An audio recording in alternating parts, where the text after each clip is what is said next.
Hello dear students, welcome to my YouTube channel and today we will discuss about the electron transport chain. हम बात करेंगे electron transport system के बारे में. It is also called as respiratory chain.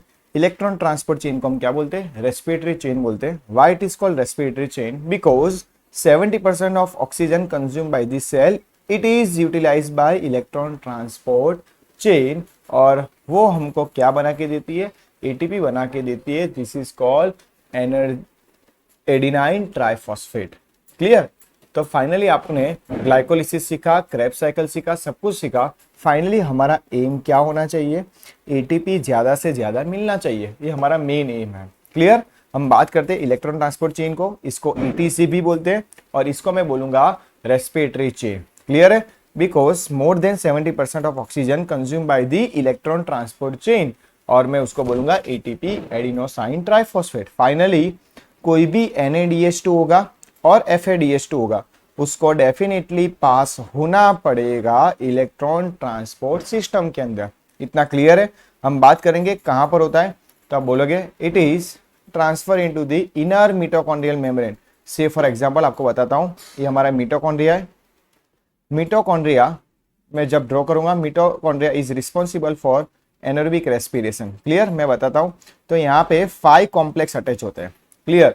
तो मिटोकॉन्ड्रियल membrane के अंदर etc चलती है और इसको मैं बोलूंगा इलेक्ट्रॉन ट्रांसपोर्ट चेन और इलेक्ट्रॉन ट्रांसपोर्ट सिस्टम.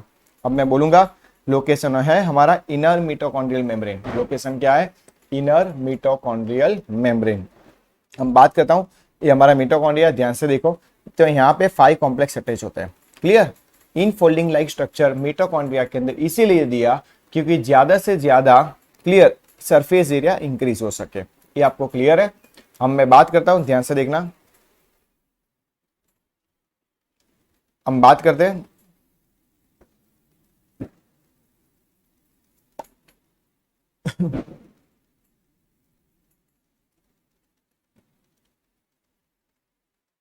हम बात करते हैं. आप फिगर दे सकते हो.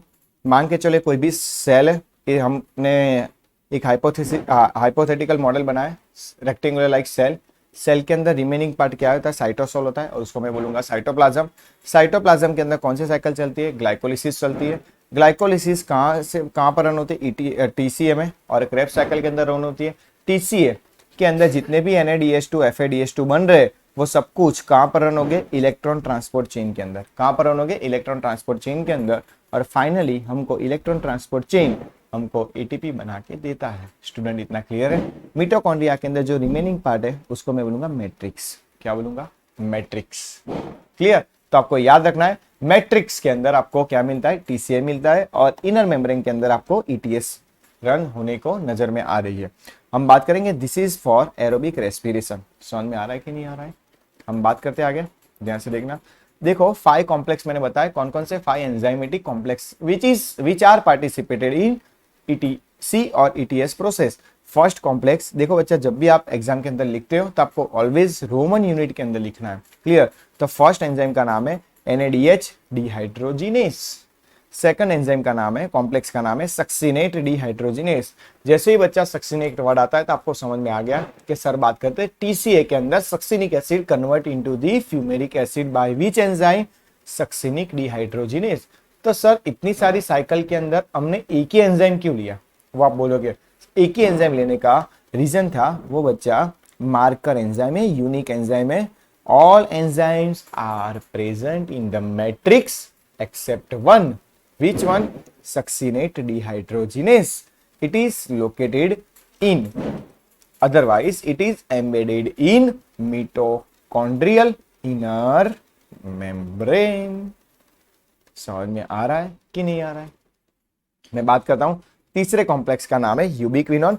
कई बार हम उसको बोलते हैं cytochrome C oxido reductase.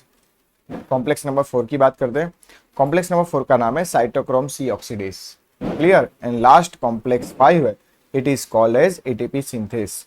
Why it is called ATP synthase? Because वो सिंथेसिस कर रहा है किसका? एटीपी. और एटीपी कौन से फॉर्म में होती है? एनर्जी फॉर्म में होती है. बोलो इतना समझ में आ गया? हम आगे रीड करते हैं. देखो हमने 5 कॉम्प्लेक्स बनाए. कौन कौन से कॉम्प्लेक्स बनाए? NADH dehydrogenase, succinate dehydrogenase, ubiquinone cytochrome C oxidoreductase, and fourth number का कॉम्प्लेक्स है cytochrome C oxidase, fifth number का कॉम्प्लेक्स है एटीपी सिंथेस। इतना क्लियर हो गया।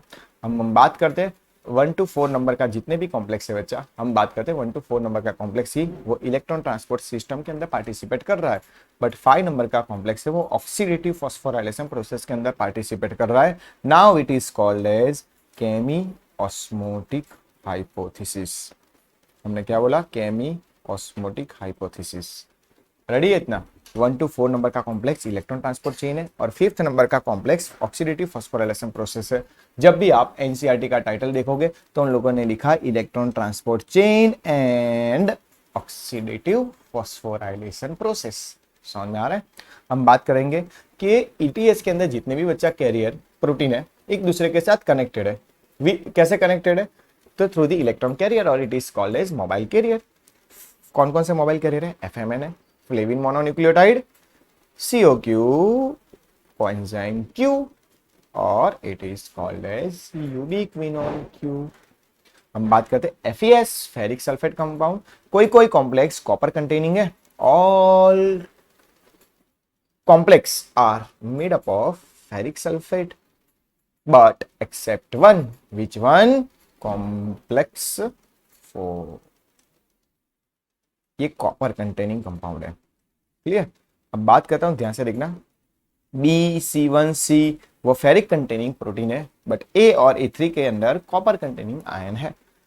QC जो होता है वो हम ड्रॉ करेंगे कहां पर? हम ड्रॉ करेंगे इंटर मिटोकॉन्ड्रियल स्पेस के अंदर, बिकॉज जो साइटोक्रोम C होता है it is not embedded with mitochondrial membrane. बाकी के मिटोकॉन्ड्रियल मेम्ब्रेन के अंदर आपको कैरियर ड्रॉ करना है, सिर्फ C को हम यहां पे ड्रॉ करेंगे इंटर मेम्ब्रेन स्पेस के अंदर, because it is hydrophilic in nature and water soluble और इट इज इजीली डिस्फ्यूजिबल। क्लियर? हम बात करते हैं आगे की तरफ। स्ट्रक्चर ऑफ मिटोकॉन्ड्रिया क्या होता है? क्लियर? स्ट्रक्चर ऑफ मिटोकॉन्ड्रिया मैं आपको बताता हूं कैसे ड्रॉ करना है। देखो ये हमारा मिटोकॉन्ड्रिया है। जब भी मैं मिटोकॉन्ड्रिया ड्रॉ करूंगा तो 11th के एनसीईआरटी के अंदर लिखा है it is called sausage shape. क्या लिखा है? सोसेज शेप, यानी कि सिलेंड्रिकल शेप। जब भी मिटोकॉन्ड्रिया ड्रॉ करते हो तो मैं बताता हूं, ध्यान से देखना। अंदर की साइड आपको क्रिस्टी बतानी है। Singular word is Crysta, but अंदर की साइड हम जब भी ड्रॉ करेंगे उसको बोलेंगे क्रिस्टी। और यहाँ पे आपको TCA रन होके नजर में आनी चाहिए। यहाँ पे मैं लिखूंगा TCA, my favourite crab cycle. हम बात करते हैं, this is called outer membrane, this is called cristae, और उसको मैं बोलूंगा इनर मेम्ब्रेन। तो जो दोनों के बीच में स्पेस है उसको मैं बोलूंगा, हाईलाइट करता हूं, this is called inter membrane space. तो जब भी हम स्ट्रक्चर ड्रॉ करेंगे तब आपको समझ में आना चाहिए सर पहले आउटर मेम्ब्रेन ड्रॉ करेंगे, उसके बाद इंटर मेम्ब्रेन स्पेस ड्रॉ करेंगे और अंदर इनर मेम्ब्रेन स्पेस ड्रॉ करेंगे। समझ में आए? तो outer membrane, inter membrane space, inner membrane और मैट्रिक्स। और अंदर की साइड कौन सा है? अंदर की साइड मैट्रिक्स है।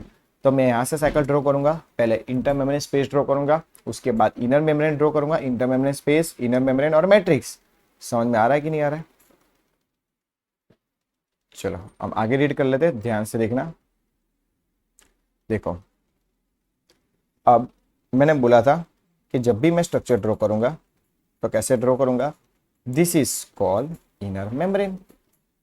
ऊपर वाली स्पेस थी इंटर मेम्ब्रेन स्पेस और सबसे ऊपर थी आउटर मेम्ब्रेन। यस और नो? इतना समझ में आ रहा है? और नीचे क्या था? मैट्रिक्स था। मैट्रिक्स के अंदर कौन सी साइकिल चलती है? Krebs cycle. क्रेब्स साइकिल के अंदर आपने NADH2 देखा था, FADH2 देखा था और NADH2 देखा था। तो ये वाले FADH2 देखा था, है ना? मिटोकॉन्ड्रिया के अंदर जितने भी एंजाइम है वो कहां पर लोकेटेड है? आप बोलोगे दिस इज कॉल्ड मैट्रिक्स के अंदर, बट एक एंजाइम है FADH2 वाला, ये कहां पर लोकेटेड है? इनर मेम्ब्रेन के अंदर। तो मैं कॉम्प्लेक्स आपको एक एक करके बताता हूं। जब भी मैं कॉम्प्लेक्स ड्रॉ करूंगा आपको ध्यान देखना है सर कैसे कॉम्प्लेक्स ड्रॉ करते हैं। क्लियर? कॉम्प्लेक्स नंबर 1 है वो L शेप का स्ट्रक्चर है, आपको याद रखना है। क्लियर? कॉम्प्लेक्स 2 है वो थोड़ा थोड़ा मैं एम्बेडेड बताऊंगा इनर मेम्ब्रेन के अंदर। कॉम्प्लेक्स 3 आपको डायरेक्टली बता दूंगा। क्लियर? कॉम्प्लेक्स 4 मैं यहाँ पे ड्रॉ करूंगा और कॉम्प्लेक्स 5 मैं ऐसे ड्रॉ करूंगा। ध्यान से देखना है। क्लियर? कॉम्प्लेक्स 1 to 5 के मैंने नाम आपको ऑलरेडी बता दिए थे। This is called complex 1, this is called complex 2, this is called complex 3, this is called complex 4 and this is one complex 5। Complex 1 है NaDH2 डिहाइड्रोजिनेस। आपको इतना तो सिखाया होगा, जब भी हाइड्रोजन टूटता है तब 2H प्लस और 2 इलेक्ट्रॉन रिलीज होता है। तो मैं बताऊंगा, यहाँ पे NaDH2 है और हम लिखेंगे NaDH और H प्लस। हाइड्रोजन दूर होता है और कन्वर्ट होता है NAD के अंदर। जब हाइड्रोजन दूर होता है तब मैंने बताया था 2H प्लस और 2 इलेक्ट्रॉन निकलते हैं। क्लियर? तो यहाँ से मैं 2 इलेक्ट्रॉन को ट्रांसफर करूंगा। क्लियर? वो FMN के साथ जाएगा और FES के साथ जाएगा। इतना समझ में आ गया कि नहीं आ गया? ओके, अब देखो कॉम्प्लेक्स 2 यहाँ पे पार्टिसिपेट नहीं करा है, तो FES डायरेक्ट इलेक्ट्रॉन कैरी करके 2 इलेक्ट्रॉन कैरी करके किसको दे देता है? कोएंजाइम Q को। किसको दे देता है? कोएंजाइम Q को। कोएंजाइम Q ट्रांसफर करता है साइटोक्रोम B, वो ट्रांसफर करता है FES को और वो ट्रांसफर करता है साइटोक्रोम C1 को। इतना समझ में आ गया? Cytochrome B C1। तो साइटोक्रोम C बीच में नहीं बताऊंगा, मैंने पहले से बोला था। साइटोक्रोम C कहां पर होता है? Outside of the inner membrane, यानी कि वो हाइड्रोफिलिक नेचर होता है, तो कहां पर प्रेजेंट होता है? इनर मेम्ब्रेन स्पेस के अंदर। इतना क्लियर है? साइटोक्रोम C किसको ट्रांसफर करेगा? Cytochrome A and cytochrome E3 को। सर यहाँ पे आपने FES नहीं लिखा, बिकॉज वो कॉपर कंटेनिंग कंपाउंड है, बाकी सब आयन FES कंटेनिंग है। तो देखो यहाँ पे मैंने बोला था कि 2H प्लस होता है। फिर से बताता हूँ, यहाँ पे NaDH2 कन्वर्ट होता है NAD में, NAD कन्वर्ट होता है FMN, FES, FES FMN। Clear? तो यहाँ पे 2 इलेक्ट्रॉन ट्रांसफर हो रहा है। तो जब हाइड्रोजन टूटता है तब 2 इलेक्ट्रॉन तो ट्रांसफर हो गए, बाकी का 2H प्लस का क्या होगा? तो 2H प्लस धीरे धीरे पंप होता है। बट NCERT ने यहाँ पे 2H प्लस की जगह 4H प्लस लिखा है। उसका रीजन क्या है? क्लियर? क्योंकि ये कॉम्प्लेक्स 1 के साथ खुद का 2H प्लस होता है, तो 2H प्लस ये और 2H प्लस ये, तो टोटल कितना हुआ? 4H plus. इतना समझ में आ रहा है? तो टोटल कॉम्प्लेक्स 1 में से कितने प्रोटॉन पंप निकलते? 4H plus. इतना समझ में आ गया? तो मैं लिखता हूं फिर से NaDH2 और NAD ट्रांसफर होता है FMN, FES, COQ। क्लियर? वो ट्रांसफर करता है cytochrome B, FES, cytochrome C1 और C1 में से डायरेक्ट इलेक्ट्रॉन जाता है साइटोक्रोम C में और यहाँ पे जाता है साइटोक्रोम A और साइटोक्रोम E3 के अंदर। सब जगह आपको क्या लिखना है? 2 electron, 2 electron, 2 electron, 2 electron, 2 electron and 2 2 2 2 2 electron. अब देखो बात करते हैं, मैंने बोला एक एंजाइम स्पेशल है, this is called marker enzyme, वो पार्टिसिपेट कर रहा है इनर मिटोकॉन्ड्रियल मेम्ब्रेन के अंदर। तो मैं बोलता हूँ, ध्यान से देखना, यहाँ पे FADH2 लिखूंगा, FADH plus H plus dehydrogenase है, FAD में कन्वर्ट होता है। तो यहाँ से कोई भी प्रोटॉन पंप आउट नहीं होता है। क्लियर? वो डायरेक्ट इलेक्ट्रॉन दे देता है COQ को और COQ में से पाथवे राउंड होता है cytochrome B, FES, C1, A and E3 को। तो देखो जब भी यहाँ पे प्रोटॉन पंप होता है तब यहाँ पे फिर से 4H प्लस होता है, क्योंकि इसके पास भी 2H प्लस है और यहाँ से भी क्या आ रहा है? यहाँ से भी क्या आ रहा है? यहाँ से भी 2H प्लस आ रहा है। क्लियर? यहाँ से 2H plus, 2H plus, 2H plus यानी कि 4H प्लस और यहाँ पे निकलता है 2H प्लस ओनली। समझ में आए? तो ये आपको समझ में आना चाहिए। फिर से मैं बताता हूँ, ध्यान से देखना। NaDH2 कन्वर्ट होता है NAD में, FMN को जाता है, FES को जाता है, COQ को ट्रांसफर होता है और साइटोक्रोम B को जाता है, FES को जाता है, साइटोक्रोम C1 को जाता है। Cytochrome C mobile carrier outside है because it is hydrophilic in nature. कौन सा नेचर है? Hydrophilic in nature. Cytochrome C carry करके साइटोक्रोम E को भेजता है, साइटोक्रोम E3 को भेजता है। तो आपको याद रखना है NaDH2 FMN FES COQ, cytochrome B, cytochrome C1, cytochrome C, cytochrome A E3 B C1 A A3 B C1 A A3। तो यहाँ पे कॉम्प्लेक्स 1 के अंदर 4H प्रोटॉन पंप होता है, कॉम्प्लेक्स 3 के अंदर 4H प्रोटॉन पंप होता है, कॉम्प्लेक्स 2 के अंदर प्रोटॉन पंप नहीं होते, कॉम्प्लेक्स 3 के अंदर 2H प्लस प्रोटॉन पंप होते हैं। Clear?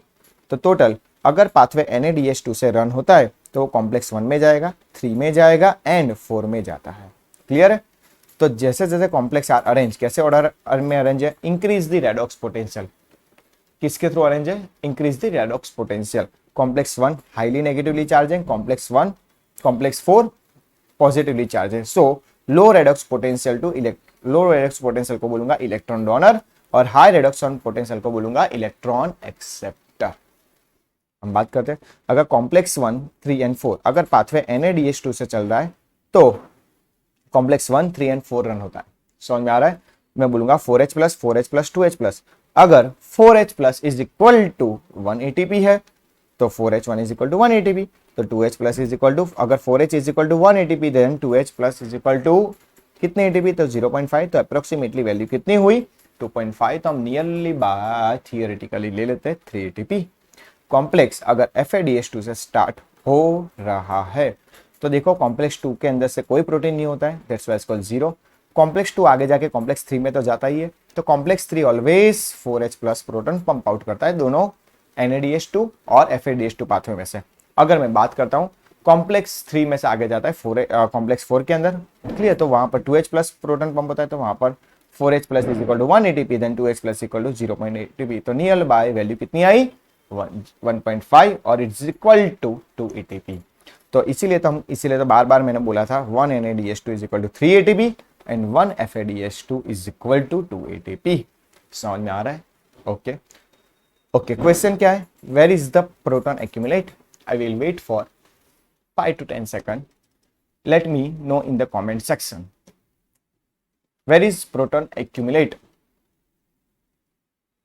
5 4 3 2 1 and 0. Your answer is ready?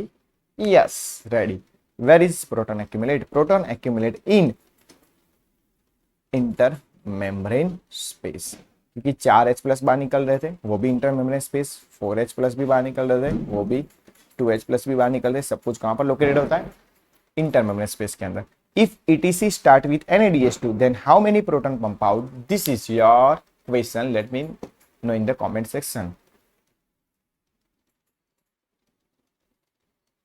Now complex 5 is considered as an oxidative phosphorylation. Which one? Oxidative phosphorylation. This is called smallest molecular motor. जब भी हम complex 5 draw करते हैं तब याद रखना है कि सबसे ज्यादा प्रोटॉन पंप कहां पर एक्यूमुलेट होता है? Intermembrane space. तो due to the pressure gradient complex 5 भगवान ने हमारी बॉडी के अंदर रखा है, this is called smallest molecular motor. इसीलिए ज्यादा प्रोटॉन यहाँ पे एक्यूमुलेट हो रहे हैं इंटरमेम्ब्रेन स्पेस के अंदर, तो उसको बैलेंस करने के लिए भगवान ने complex number 5, this is called, मैंने बोला प्रोटॉन पंप। क्या बोला? प्रोटॉन ATPase पंप बोला। तो इंटरमेम्ब्रेन स्पेस में से जितने भी प्रोटॉन होंगे वो F0 F1 के थ्रू ट्रांसफर होंगे। डायरेक्शन क्या होती है प्रोटॉन की? डायरेक्शन F0 में से इंटरमेम्ब्रेन स्पेस में से आएगा और F1 के अंदर मैट्रिक्स के अंदर वो क्या हो जाएगा? डिपॉजिट हो जाएगा। यानी कि मैट्रिक्स के अंदर वहां पर आपको जितने भी 2H प्लस H प्लस मिलेंगे वो NAD वापस कन्वर्ट कर देंगे NaDH2 में। तो ये भी सही बात है कि अगर उसके पास हाइड्रोजन ही नहीं होगा तो NaDH2 में कन्वर्ट कैसे होगा? इसीलिए भगवान ने प्रोटॉन ग्रेडियंट बैलेंस करने के लिए F0 to F1 डायरेक्शन के अंदर क्या लिया? ऑस्मोटिक बैलेंस यहाँ पे दिया। ये पंप को बोलेंगे F0 F1 को smallest molecular motor in our body. F0 to F1 proton transfer होता है और F1 हमारा ATP सिंथेसिस कर रहा है। ATP कैसे सिंथेसिस कर रहा है? क्लियर, आपको पिछला लेक्चर देखना पड़ेगा, उसके बाद ये आपको समझ में आएगा। ADP plus PI gives ATP। अगर PI की जगह आप IP लिखते हो तो अभी चलेगा inorganic phosphate. But sir Fe नाम क्यों दिया? क्योंकि F साइंटिस्ट का नाम होता है, इन्वेंशन किया है। किसने किया था invention? Fernandez and Moran. Fernandez and Moran, Fernandez पर से F0 रखा और F0 भी बोल सकते हैं, F0 भी बोल सकते हैं, F1 भी बोल सकते हैं। This is called proton gradient difference करने के लिए हमारी बॉडी के अंदर प्रोटॉन पंप रखा। हम बात करते हैं तो F0 कैसे होते हैं बच्चा? ये थोड़ा मैं हाई लेवल के अंदर जाता हूँ, क्लियर, आउट ऑफ NCERT है, बट थोड़ी समझने की बात है। प्रोटॉन पंप जो होते हैं बच्चा उसके अंदर F0 होते हैं वो 10C प्रोटीन से बने होते हैं। कौन से प्रोटीन से बने होते हैं? 10C प्रोटीन से। जो F1 पार्ट होता है उसके अंदर क्या होता है? देखो 3 अल्फा सब यूनिट होते हैं, 3 बीटा सब यूनिट होते हैं, क्लियर, एक गामा सब यूनिट होता है, ध्यान से देखना, एक गामा सब यूनिट होता है और एक एप्सिलॉन होता है और डेल्टा होता है। Delta F0 to F1 connect part है। क्लियर, फिर से बताता हूँ, F0 पार्ट 10C प्रोटीन से होता है, ये हमारे इंटरमेम्ब्रेन स्पेस है, ये हमारे इनर मेम्ब्रेन है और ये हमारा क्या है? ये हमारा है मैट्रिक्स पार्ट। तो मैट्रिक्स पार्ट के अंदर F1 पार्ट अटैच है। इतना समझ में आ गया? तो जो F0 पार्ट 10C प्रोटीन से बना होता है, F1 पार्ट के अंदर गामा जो होता है वो थोड़ा बेंट होता है। It is not a straight, it is present in the matrix F0 part. F0 जो पार्ट होता है वो एम्बेडेड होता है, F1 part matrix towards side होता है। क्लियर, समझ में आ गया? ओके, अब मैं बोलता हूँ 10C प्रोटीन होता है, गामा बेंट एक्सेल होता है, वो स्ट्रेट नहीं होता है। क्लियर, जो क्लियर 3 अल्फा और 3 बीटा सब यूनिट होता है, डेल्टा अटैच होता है, this is called epsilon part. समझ में आ रहा है? ओके, तो यहाँ पे F0 टू F1 यहाँ पे जितने भी प्रोटॉन पंप अटैच थे 4H plus 4H plus 2H plus, तो F0 टू F1 वो क्या कर रहे थे, ट्रांसपोर्ट कर रहे थे। और F1 पार्ट के अंदर ATP सिंथेसिस हो रहा था, ADP प्लस PI और ATP। ये समझ में आ गया? Chemiosmotic theory, which is proposed by Peter Michael in 1961. It is divided into subunit F0 subcomplex, F1 subcomplex, other than the gamma subunit, stationary unit, all are stationary unit, static unit, not a rotating unit. Beta subunit of F1 complex is called catalytic subunit for ATP synthesis. यानी कि ये बोलना चाहता है F0 to F1 always proton transfer होता है, but F1 part के अंदर ATP सिंथेसिस होता है। फाइनली हमने इतना तो सीख लिया कि F0 पार्ट के अंदर 10C प्रोटीन से बना होता है, तो F0 टू F1 पार्ट होता है, वहां पर प्रोटॉन ट्रांसफर होता है, और F1 part is responsible for ATP synthesis. How it is ATP synthesis? ADP plus PI inorganic phosphate, it is called ATP synthesis. अगर आपको ये वीडियो पसंद आए तो मेरी चैनल को लाइक करो, शेयर करो, सब्सक्राइब करो, मैक्सिमम टू मैक्सिमम आपके स्टूडेंट के साथ, आपके फ्रेंड के साथ और अदर स्टूडेंट के साथ जो नीट की तैयारी कर रहे हैं, क्लियर, उसके साथ शेयर करो। Thank you for support my growing channel, YouTube channel. Thank you, students.